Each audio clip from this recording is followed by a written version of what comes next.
Welcome to an AEI event on fantasy and reality in American politics. I'm Ross Douthat, I suppose your host for the next hour. I'm a columnist at the New York Times and also a visiting fellow here at AEI in the Social, Cultural, and Constitutional Studies program, which is sponsoring this event. And for the next hour, I'm very excited to be joined by Bruno Maçães. How did I do with that, Bruno? 99%. 99%. We can do a separate breakout session on the respective mispronunciations of our last name. But Bruno is a non-resident fellow at the Hudson Institute. He's coming to us live from just outside Lisbon in a pleasant little fishing village, I'm told, in Portugal. And speaking of Portugal, in a prior and more political life, Bruno was the Minister of European Affairs for Portugal. But he joins us now to talk about the United States, perhaps in a slightly Tocquevillian capacity as a European visitor and observer on our shores. And the inspiration for this conversation is, in fact, his new book, which I will hold up right now, hopefully not catch too much glare. It's entitled History Has Begun, The Birth of a New America. And I will say, just as a maybe by way of slight contrast to introduce this, a long time ago, I worked at The Atlantic in the early 2000s, and we assigned a French intellectual who many viewers may have heard of, named Bernard-Henri Lévy, to travel the United States and produce a series of essays that aimed to be a kind of new Tocqueville, a new European account of sort of America seen through continental eyes. And I don't think I violate any terms of my former employment at The Atlantic when I say that the result was somewhat disappointing. I don't think anything about the Henri Lévyan take on America in the early 2000s will stand the test of time. But I'm more hopeful for what History Has Begun offers. I think it's, even in the places where I end up disagreeing with it, I think it's a very incisive and interesting look at the condition of the United States at what appears to be the end of the Trump era now, and also in the age of the coronavirus, which sort of broke upon us while this book was sort of in transition, I guess, from its European publication to its American publication, but includes happily an updated chapter that explains, I think, reasonably well why everything that's happened in America in the last year fits the author's thesis. And since I have my own book come out in the midst of the coronavirus and I'm working on my own version of that chapter, I admire what you've done there, Bruno, and I aspire to the same kind of interpretation. So I want to start out by starting with the title itself, History Has Begun, which is a bit of a call out to Francis Fukuyama's famous work, The End of History, which maybe stands as a kind of era-defining book for the period in US and world history that started with the end of the Cold War. And so History Has Begun is obviously suggesting that something new is happening, and it's entering into a moment in the American conversation when there's a lot of talk about not just sort of the decline of the American empire or the crack up of the American Republic, but also sort of an end to American exceptionalism. And I think one of the most distinctive things about your argument, Bruno, is that, again, as the title and subtitle suggest, you're arguing that in many ways the American era, not just in American, but world history, might be beginning right now. So we'll get into more of a conversation as we go, but let's just start out by talking about what you mean by that provocative argument. Hi, Ross. Great to be here. I don't know if I should unbutton my shirt after the Henri Lévy. No. Keeping it buttoned is the way to establish the strongest possible contrast with. That's right. With Professor Henri Lévy. That's what I'm going to do then.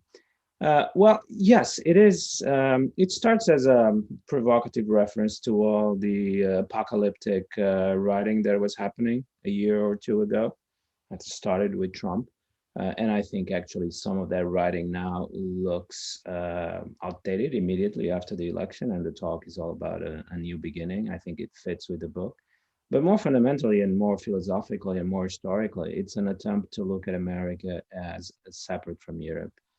And perhaps for many people listening in, that's obvious that they are separate. But if we go back in history, if we look at the theoretical reflections about this, in fact, it was very easy and very tempting all throughout the 19th century and early 20th, and even recently, to think of America as a kind of outpost of European civilization. And I think that's fundamentally true. The principles, the political philosophy behind the regime, they were imported from Europe, and the relationship continued to be very close and sharing a lot.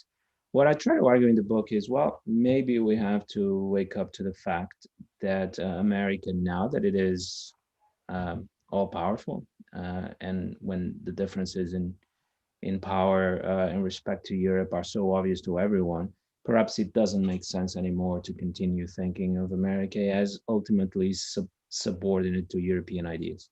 So let's make the effort again, which many people have made in the past, but not very successful, I think. But let's make the effort again of trying to decipher what is distinctive about America. And you mentioned Tocqueville. Tocqueville, I think, does exactly the opposite. And when I say that other attempts after him have not been successful, we're still stuck in his model, which is the model that America becomes the future of Europe, bringing about a number of changes that Europe was interested to bring about, but doing it faster. So what happens when we start to look at America as the future of America, not the future of Europe? That's the starting premise of the book. So what does happen? What is it? What are the distinctive features of the new America that are distinctly separate from the sort of European drama from the French Revolution onward? It always seemed obvious to me, even before writing the book, that what really distinguishes America is the permanent temptation of fantasy, of virtual reality.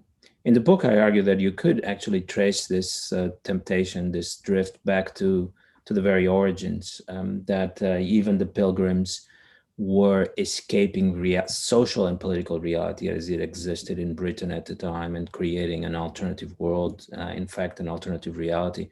And then you have that throughout the movement towards the West and the frontier, the cowboy image. And there's an argument that I find very persuasive that you never got socialism and communism in America because it was always possible to leave the constraints of capitalist society and the capitalist economy and just move west. And the cowboy was a figure of escape. And then with mass media, with the cinema, with Hollywood, with Disneyland, 20th century, all that comes to the surface, becomes attractive to Europeans. I think in the 50s, in the 60s, that's essentially what we were attracted towards, the reign of pure imagination in America. But more recently, it's acquired such extreme forms, and it's broken the shackles and that kept it restrained to the life of entertainment. I think Trump is important precisely because of that. The world of reality television, this campish world of Donald Trump, suddenly is in the White House. I think that's what defines the Trump moment. It's not fascism or authoritarianism. Is virtual reality now occupies the White House, and you've written a lot about this, about the virtual element of Donald Trump in the book, but also many columns since the book. So I think you can see what I'm talking about. We can discuss it between us. Donald Trump is essentially a figure of virtual political reality. That's what distinguishes him. So before I go further, as always, when I do these events, I usually forget at the outset to mention that we will be taking questions and try and spend the last 15 minutes on your questions. And if you have questions, the best way to get them to us is to either email them to jackson.wolford, WOLFORD, @aei.org, or to tweet them with hashtag AEI New America.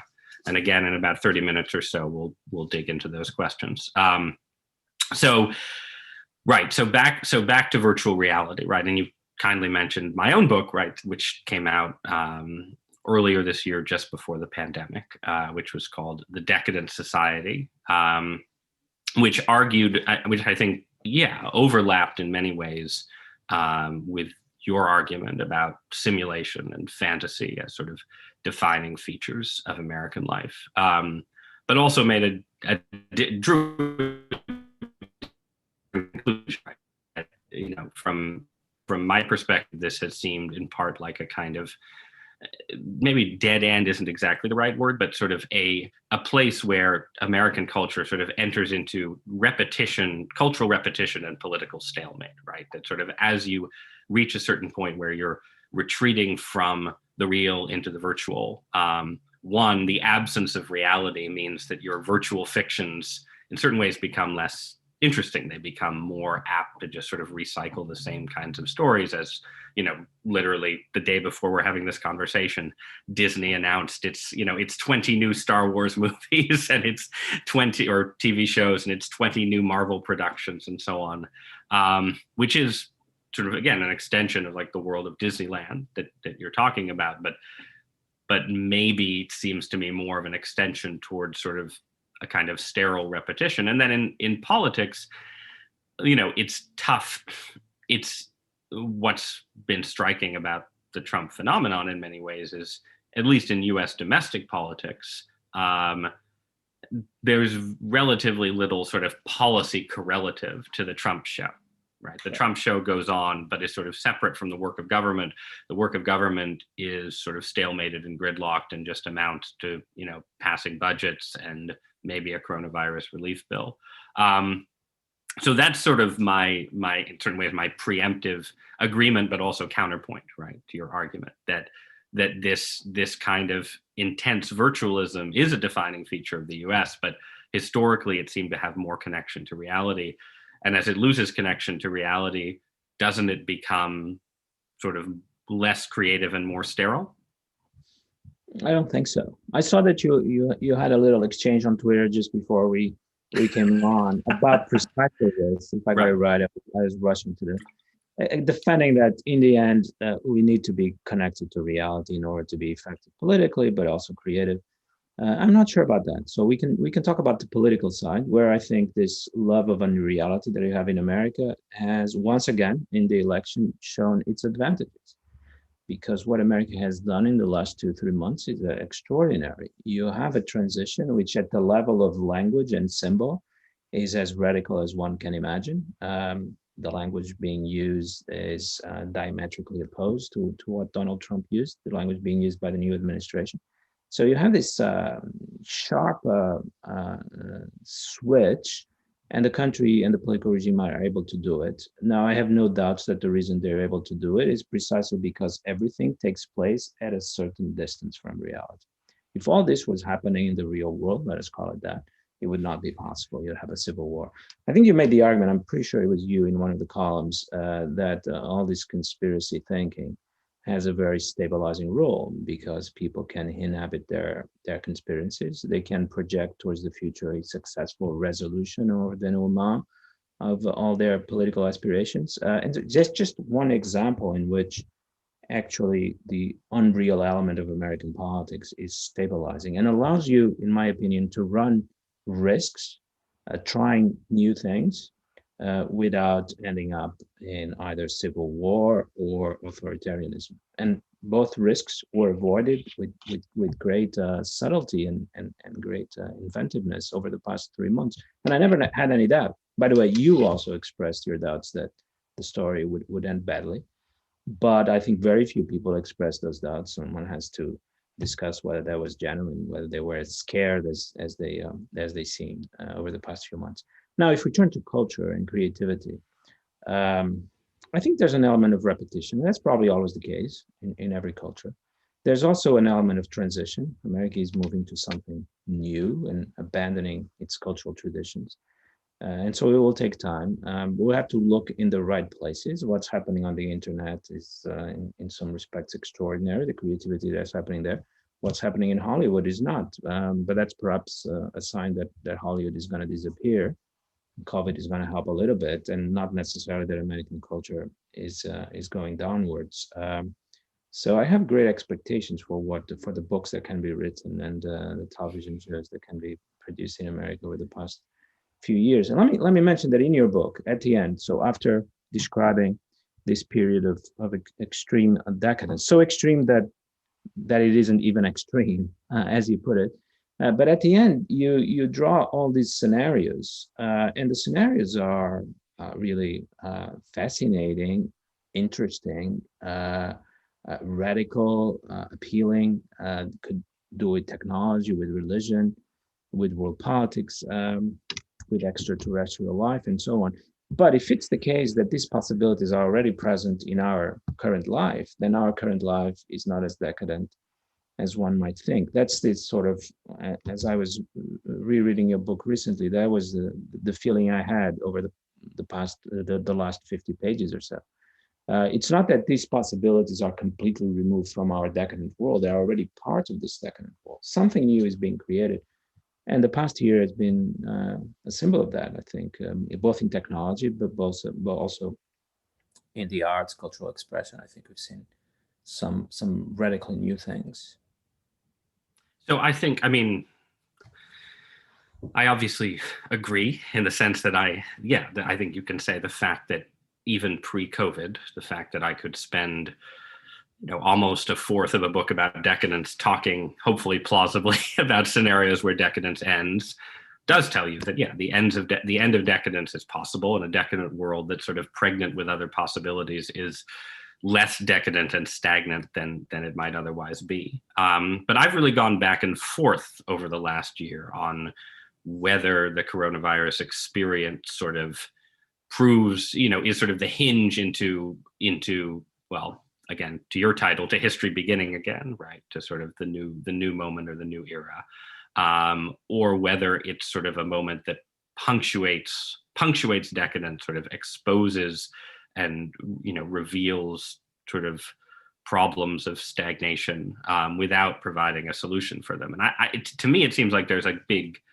gap between what you might call the technological responses in the last year and every other kind of response, right? So, obviously the race for a vaccine and the fact that we, have a vaccine, many vaccines, it seems, in such a short span of time, that's not decadent. And then you can pick out a bunch of other sort of smaller for the moment, but possibly larger in the long run developments in technology that all suggest, from the stuff with SpaceX and space travel to, novelties in quantum computing and the development of artificial meat and, Tyler Cowen, who sort of follows all of this stuff, the George Mason economist, had a run of pieces last week that was all, what's going to happen on Thursday? What's the next technological development?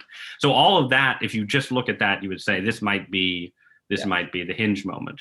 But then if you look at sort of governmental responses, right, to sort of public systems, political responses, and so on to the challenge of COVID, they look terrible. And there you do see a sort of one, I'm curious whether you agree with this or not, but it seems to me you see a lot more commonalities between the failures in the US and the failures in Europe versus the relative successes of East Asia, right? So to me, it seems like looking at the COVID response, you would say, political decadence is unevenly distributed, and the US and the EU, in spite of all their differences, have a lot in common. And there's less decadence in South Korea, Japan, Taiwan, and in its own way, China.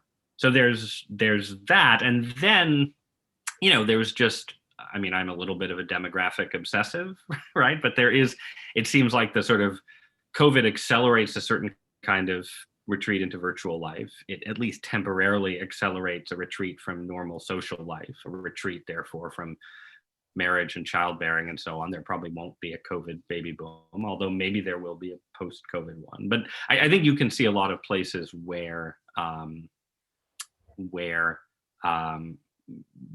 it seems like COVID could deepen certain kinds of stagnation. So again, I sort of go back and forth. If it's technology, yes, maybe this is a pivot point. If it's politics, we look even more decadent than we did before. What do you think?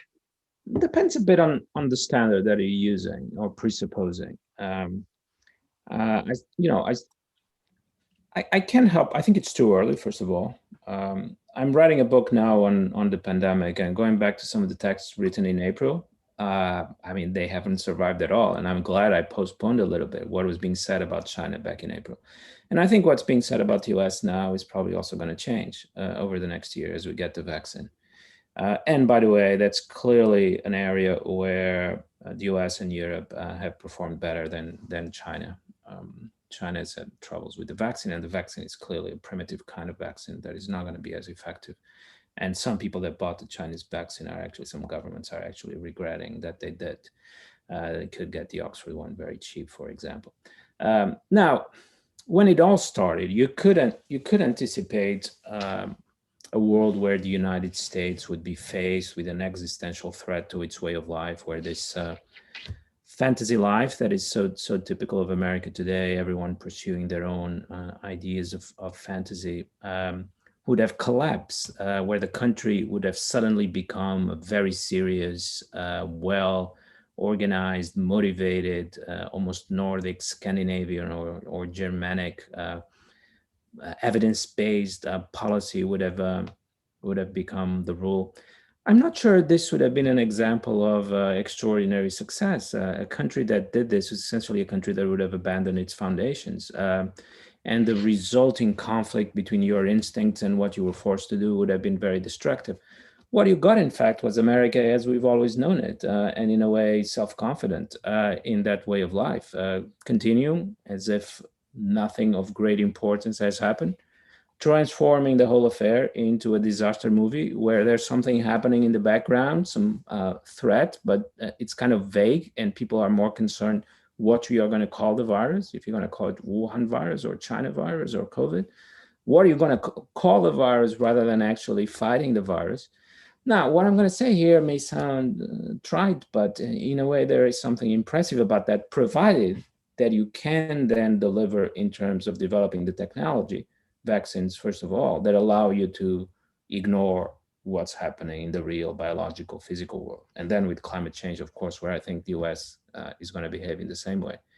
But if you can pull it off using technology, then essentially you have what in the book I call this battle between American reality, which I would say is the greatest story of the last 300 years. Is a country that really took up the project of living in pure fantasy, as if reality doesn't exist, and it's taken that project one step at a time, but always moving it forward. And the virus is a good example of that. Now, I'm as an observer, I am fascinated and enthralled by that, and don't necessarily call it decadence.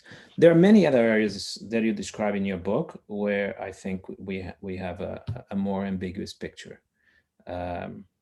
And technology, for example, is not as the picture is not as rosy as I'm describing it now.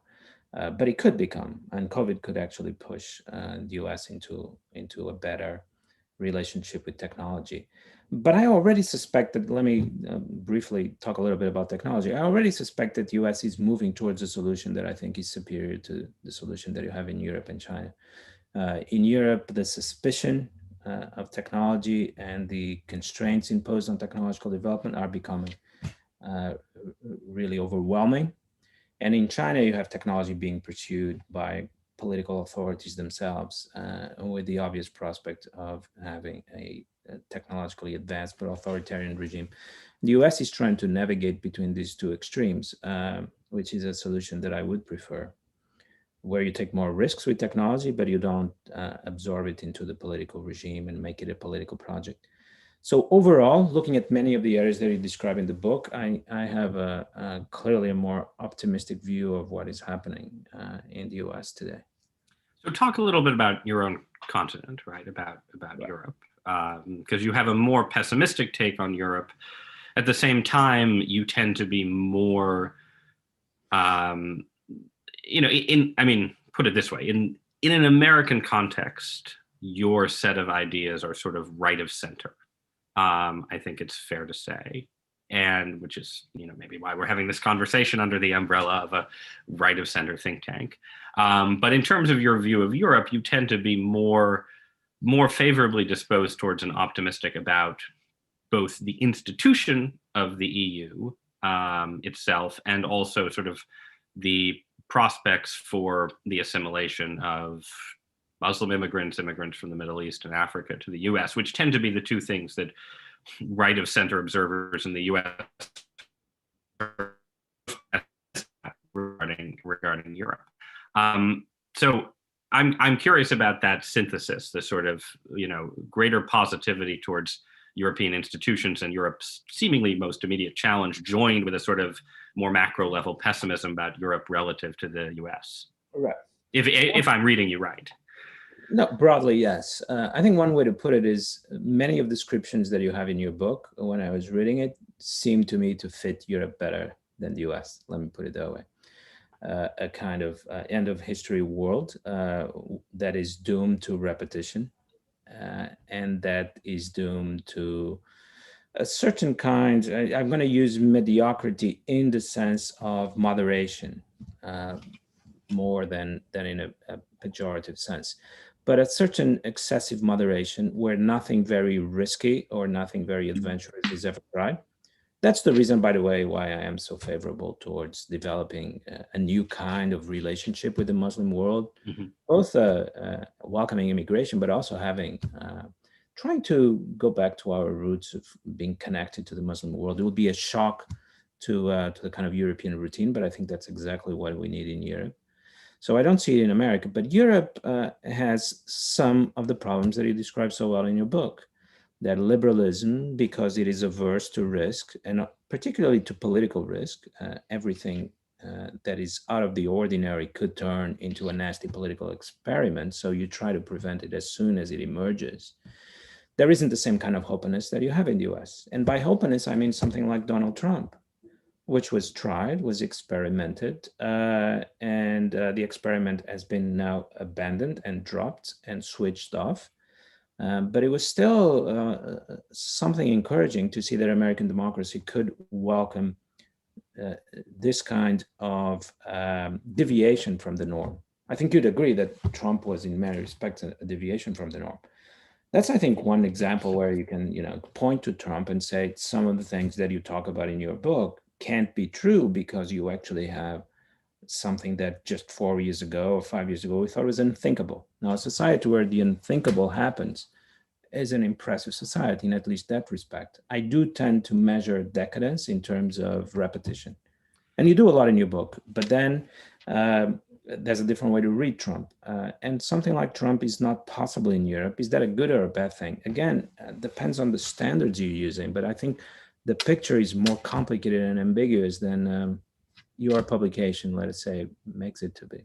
But do you think, saying that something like Trump can't happen in Europe, from an American perspective, there's been a lot of writing arguing that, in fact, Trumpism was one sort of anticipated in Europe in, phenomena like Silvio Berlusconi in Italy, and also that there is, and I think this is clearly right, there is some overlap between Trumpian populism, Brexit, the sort of incomplete power of far-right parties in European politics relative to the recent past, right?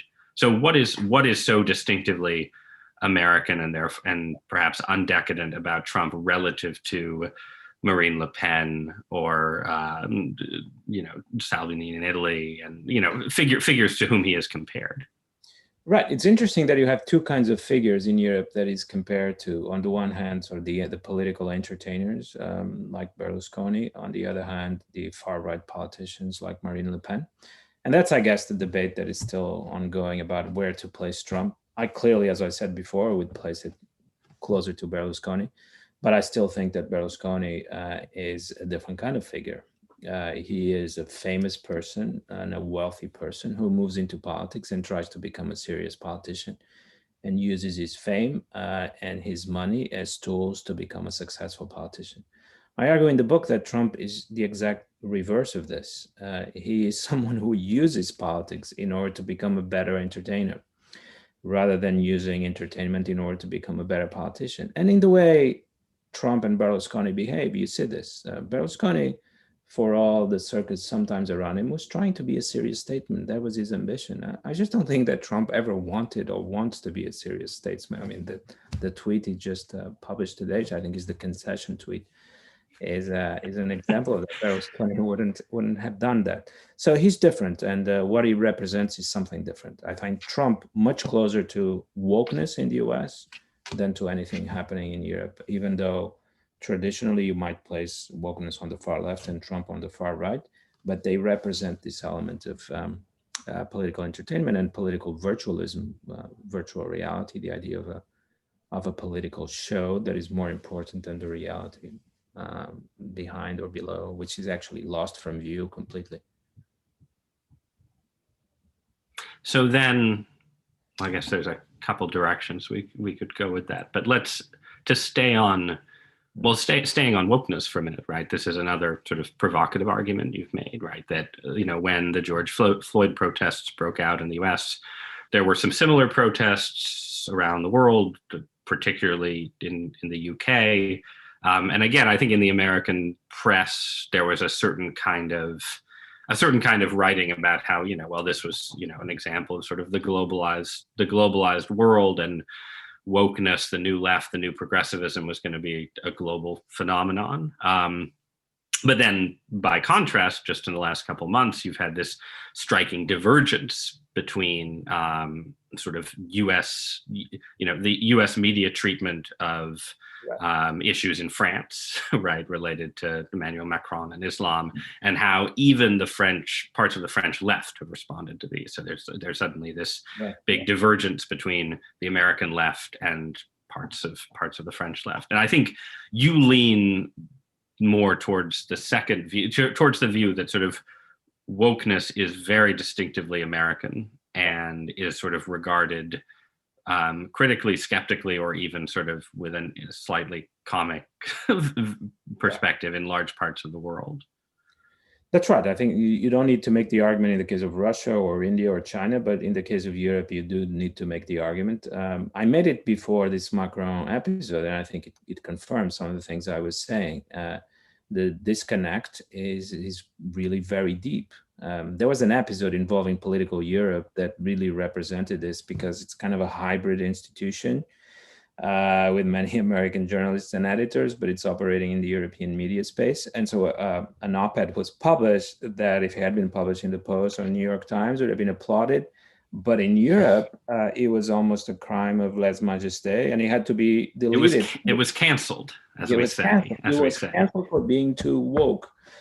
So when you get things being canceled, cancellation now means opposite things in Europe and the US, and it just means in Europe, if you're too woke, you could be canceled. So it is different. I think there's now a level of actually miscommunication between the two sides of the Atlantic on this. And I think one of the roots of the difference is precisely this idea of virtual reality. The European left, and far left in particular, they want to change social reality. That's the project. And whether anyone in America still has that project, whether Bernie Sanders has it or not, but he is in some ways a figure that comes from older European-inspired traditions, including Marxism. But certainly the wokeness that you see building up these theme parks in Portland and Seattle is not interested in transforming social reality. Much closer to Trump in that respect. The things you've written about Trump, that he exists at a level somehow disconnected from reality, doesn't mean he's ineffective. He's just operating at a different level. Would also be true of the woke left in the US, in my opinion. Well, or they're trying to change sort of the social realities that they themselves inhabit, right? I mean, I think that the distinction between the emphases of progressivism in the summer of 2020 versus progressivism as conceived of by Bernie Sanders was that Sanders was more interested in trying to change the condition of a poor person in West Virginia, and progressivism in the summer of 2020 officially was more interested in changing the conditions of a Black person in inner city America and his or her relation to the police, but in practice seemed to be most interested in changing the conditions of power within sort of high-level social institutions and intellectual institutions in the US, whether sort of via corporate HR departments or, internal to my own newspaper, perhaps in certain ways, or in academia, and so on, which is not completely virtual. It has real world effects, but it isn't a project, I agree, of social transformation in the classic socialist sense. I wonder about though. Go ahead. Quickly, do you remember that debate in the 90s about the old Amish order and how, in fact, the Supreme Court created space for the Amish to live a fully immersive religious life, a genuine religious life, and so you perhaps would have the right not to send your children to school after just a few years of elementary school. I see wokeness as being quite similar to this. And I'm not as critical as conservatives in the US are. I think the goal is to create an immersive environment where you can experiment with progressivism in a genuine sense, where you don't have to dilute it all the time. So I understand the logic of an argument where, you know, a publication like the New York Times should stand for something rather than being forced to be neutral and to include everyone. And then if people disagree with that, they go read something else.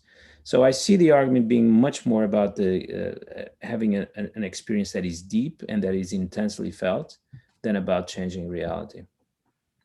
So let's use that to push towards a question that you raised earlier, where you and I have tended to agree, and let me try and push against our agreement for a minute, and then we can pivot to questions from the audience, which is this question of self-stabilization, right? The idea that if America is sort of deep into its virtual realities, that very virtualism means that you aren't getting a civil war, you aren't even getting a sort of late 1960s style days of rage, that people are talking about coups and civil wars on the internet, but there's no sort of real world correlative for any of that. And that's an argument that I find very powerful, and I do think it has played out in the aftermath of Trump's electoral defeat, where you had pieces written about how there was going to be violence at the ballot box and Proud Boys in the streets and so on, and instead,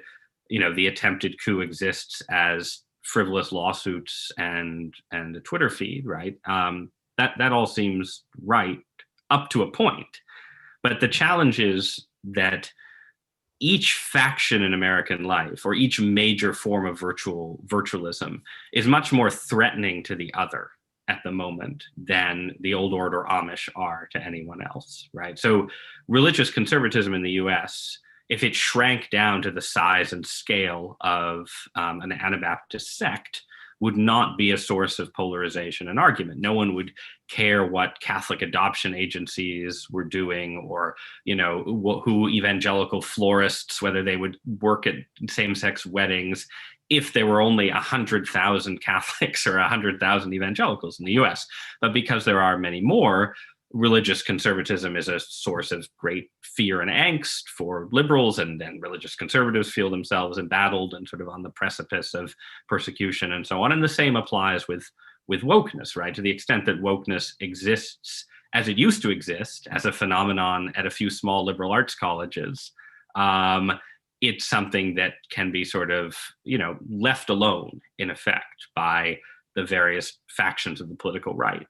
But once it transcends that sort of very distinctive matrix and becomes something that affects, how Silicon Valley companies, try and run the internet, or how major state schools design their curricula, how public schools design their curricula, then it becomes a point of embattlement.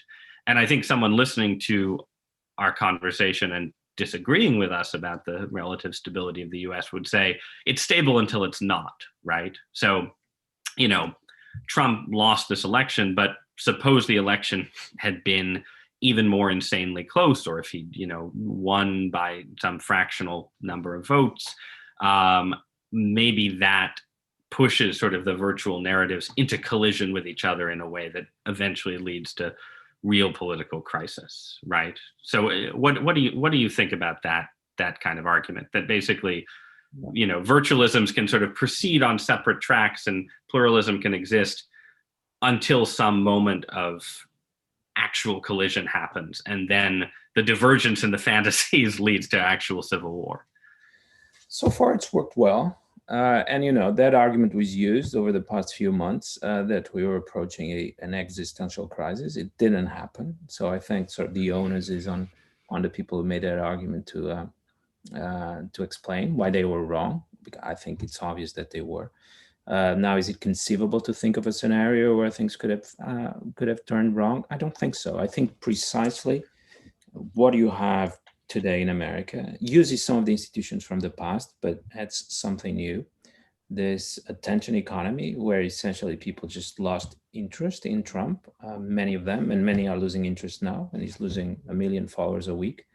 It's a kind of new version of a separation of powers where there's an equilibrium, a balance that is sought and achieved. But let me put it this way: what are the alternatives? Because it seems to me politics is always dangerous. We know that, and you know that very well. And people do regard the other group as an existential threat, and they're willing to fight to the death in order to win. So what are the alternatives? You have, let us say, a Scandinavian alternative where you just remove everything that can be dangerous or problematic from politics. And then politics works very well, but simply because the inputs are minor things that don't awake any kind of passion and in fact don't decide anything of fundamental interest for that society.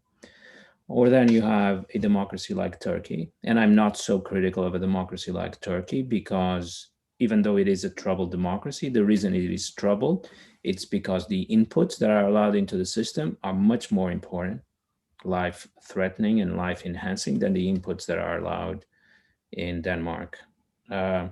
So, let's not rush to conclude that Denmark is a better kind of democracy. It's a different kind of democracy. And then, third option, which I consider the most ingenious and the most novel from a historical point of view, is the American option, where you allow everything in, even more than in Turkey, but then you virtualize it. You turn it into something unreal. You turn it into something that people experience as immersive, as a game. And a game can sometimes have some consequences in the real world. You can break a leg playing a football game, but still it's not a civil war. And that's all that the American regime is doing, transforming things into a virtual game. Therefore, there could be some consequences, but there won't be consequences for the regime, and the regime survives much better. I was expecting something like this, but even I was a bit surprised by how quickly people seem to be moving on, and how, in a way, they seem to have a double consciousness. You see some of the Trump supporters, they will be livid in the face and foaming at the mouth, but then they don't go out into the street with guns so far. You say there's always the possibility that this could happen in the future, but it's clearly a phenomenon here that we have to explain. An awareness deep down in consciousness that this is not real, that this is a game we're playing, and we have to play it seriously, but still, it's not a real game. That's my most vivid impression watching developments in the US over the past year, during the campaign, the election, and so on. I can't get over the fact that all of this seems virtual. But so just on that last point before we take up a couple of questions, that's my impression as well. But it did seem like, relative to the rest of the Trump era, there was something distinctive about the period of May and June and July in the United States, right? That, you had protests that had a much more violent edge than past public protests in the Trump era. You did have the worst riots that the US has had since at least the early 1990s in terms of property damage and some deaths. You did have some, again, they were sort of localized, right? They were like, in the revision to the Decadent Society that I'm working on, I compared them to sort of stage sets, the sort of Portland, Seattle kind of battles, but they were more real than just, tweeting at people on the internet. And then in the same way, there really was, in sort of elite professional life, right? People really did lose their jobs. Cancel culture really did, sort of have a moment where it sort of seemed to be sort of overturning systems and sort of instantiating new sort of ideological narratives and so on. And I mean, my read on that has been that the conditions of the pandemic and the lockdown created really unusual pressures that sort of made, in a weird way, they pushed people so far into virtualism that people sort of swung in the opposite direction and came back game back out. But it did seem like the contrast, right, with when Amy Coney Barrett was nominated for the Supreme Court, right, and this was like, this sort of hinge moment in actual American governance in theory, given the powers of the Supreme Court, and there was sort of an expectation that there would be massive protests and massive public turmoil, and then none of that happened, and instead sort of things proceeded as normal. But I guess I just wonder what you think about that contrast, but also sort of the particularity of our summer in the US, which did seem different from the rest of the virtualism of the era as a whole.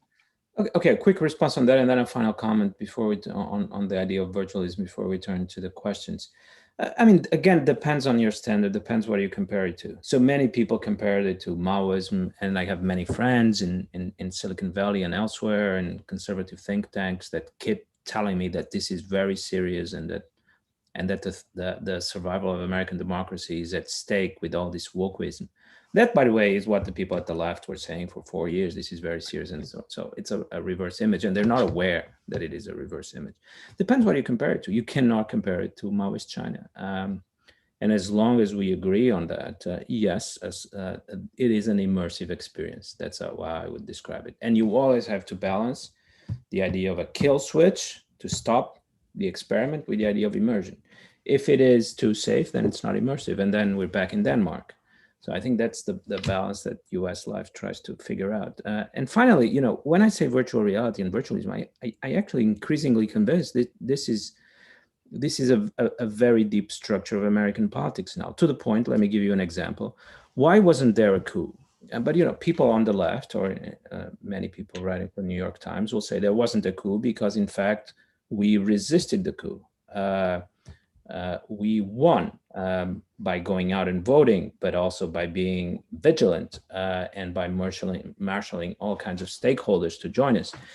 That is something that you cannot decide, by the way. So we're really in the realm of interpretation, and there's no appeal to reality. Can anyone actually say whether there wasn't a coup because there was never going to be a coup, or there wasn't a coup because the coup was stopped? Is this something that can be decided by appeal to objective facts? You may have a certain personal, almost aesthetic preference for one of the theories, but there's no objective reality against which you can measure this. We both, I think, are inclined to say there was never going to be a coup. I don't know. I'm inclined to say that, but I'm aware that the opposite argument, that it didn't happen because of the resistance that was in place, ultimately, I cannot appeal to objective facts outside the different narratives to decide this question. So it cuts all the way down, I think, what I call virtualism. So that's a good segue maybe into our first question, because my view was that there was never going to be a coup because, for many reasons, but particularly because of the nature of Donald Trump himself, that he is a figure who is sort of too virtual to translate his authoritarian impulses into the kinds of realities that you would need to actually have regime change in the United States. And so our first question from Santi Ruiz says, asks more generally, what tools do political leaders have to shape our political fantasies, maybe in more productive ways, especially given the possibility that so much of this virtualism and fantasy seems generated from the bottom up? So to condense it, what does statesmanship mean in a virtualized society? I think so far we have the great example of Trump, and it will have to be discussed, and other politicians, I think, will learn from him. Some will learn what was actually effective about him, and I think others will learn the wrong lessons. Trump is not about having far-right policy platform, which he never really had and had no interest in applying. Trump is about this promise of feeding directly into the fantasy life of voters, and promising a kind of extravagant fantasy life that they will be able to pursue their wishes without any impediment. What's very distinctive of Trump is that you no longer follow the rules of what a politician should say or how he should behave. And that's a signal to everyone that now this is fantasy life and you don't have to follow rules anymore. This, I think, was rather brilliant from him. But I think he also was a reassuring figure what you talk about in so many of your columns, that he was never going to become a far-right authoritarian. I think he was able to communicate that to enough people that he won. And now if Senator Cotton decides to revive Trump but be a more serious, more competent Trump, I think he will realize that Trump won precisely because he wasn't serious. And if you try to be a serious Trump, you're going to alienate so many people that, you know, you're going to be out in the first round of primaries.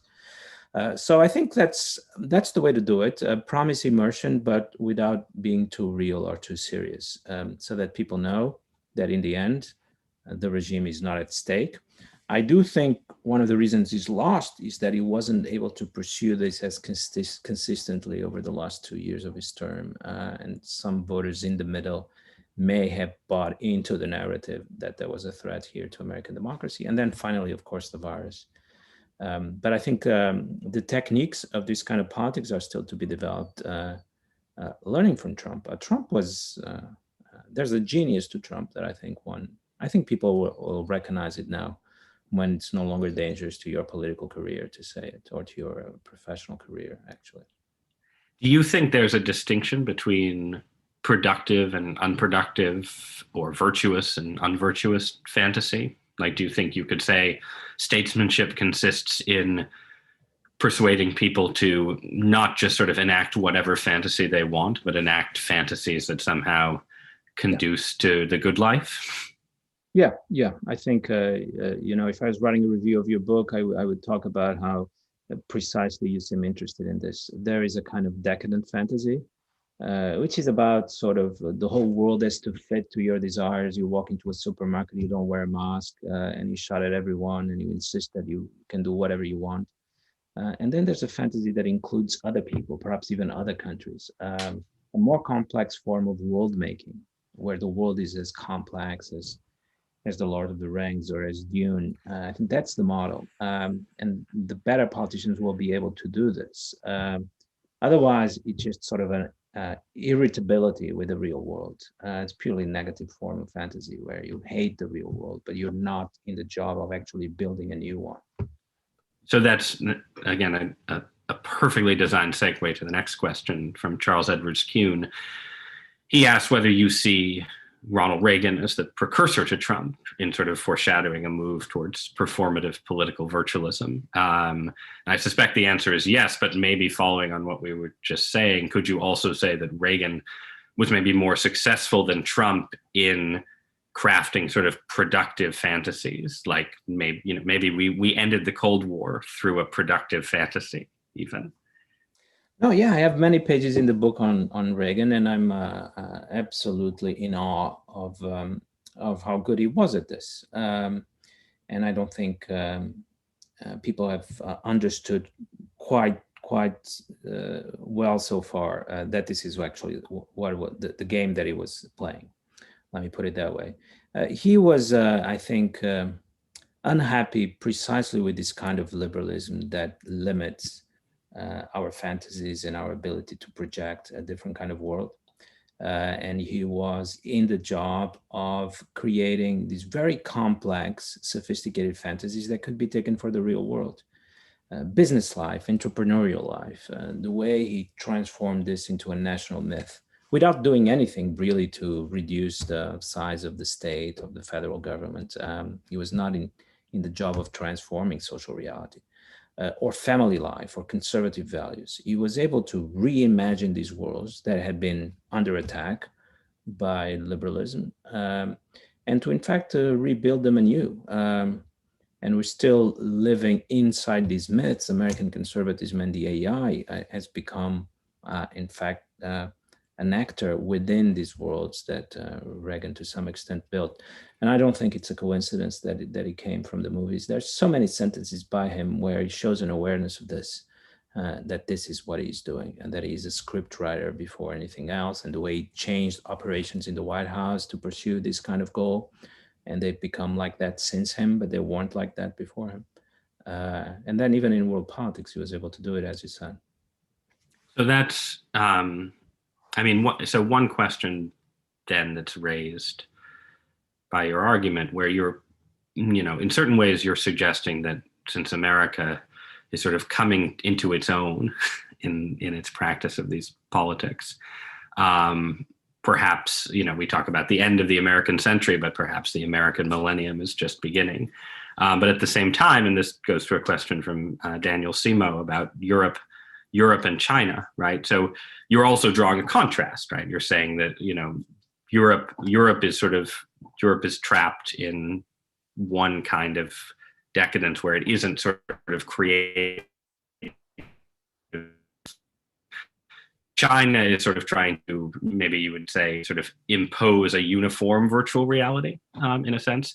But so what does that then mean for cultural conflict, great power conflict, the possibility of an American millennium, right? What prevents China, or what would have to happen for China and Europe to in effect Americanize, or for the US to become? I mean, I think a lot of people, a certain kind of conservative fears that America becomes like China, right? That sort of the power of wokeness is such that it eventually imposes a single sort of party narrative through the power of virtual reality. But so talk about either of those scenarios, I guess. Well, I'm a big believer in the idea of civilizations. You have these civilizational worlds that are completely distinct. They are not going to converge. And the hold that they have on people's minds, on their citizens' minds, is so deep, so profound, that it will continue like this. We're going to have different civilizational worlds. And that applies to Europe too, I think, as I argue in the book. Europe is still pursuing the project of liberalism, of classical liberalism, under new conditions, of rules that are impartial, that are neutral. This is what the European Union stands for. And so the European Union is a new kind of way to pursue the whole project of a neutral liberal state. And in China, you have political power, political authority at the center of political life. You don't, when Xi Jinping talks about socialism with Chinese characteristics, he doesn't list 12 principles of socialism. He says socialism with Chinese characteristics is the rule of the Chinese Communist Party. So you define a political authority before you even define any kind of principle. These are different ways to relate to reality. So again, it's an old-fashioned idea, not popular today, but I think different political regimes, different civilizations have different ways to relate to reality. And I think America, Europe, and China have fundamentally different ways to relate to reality. To conclude, I no longer think that America is sort of pointing the way towards the future and that others will follow. Even the interest that many people all over the world have in Donald Trump and in the election and in wokeness and in everything else, to me, it looks like an attraction to an exotic world that is so different, looks so crazy, but at the same time so fascinating. It's not that you're trying to copy or model yourself on America. I think the interest that the rest of the world has in America now is similar to the interest that you have in Indian spirituality or in Japanese tea ceremony. It's precisely because it is so different and so exotic and so fascinating that you're interested, not because, as was the case in the past, you think it is the future and you have to follow it. But is there still some kind of zone of